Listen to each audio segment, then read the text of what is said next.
eskwela. Kay wala siya'y trabaho, wala sa'y makaasawa.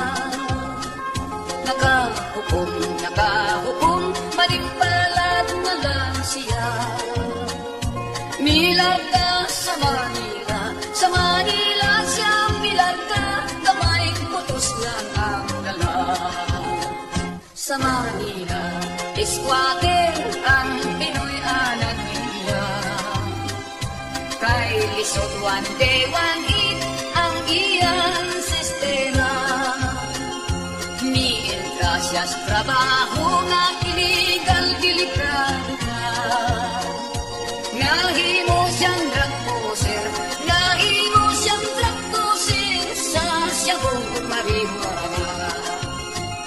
Nadakpan si Istong, natiklop na disgrasya. Gidalas konting lupa, 20 anyos ang sentensya. Dito sa bilangguan sa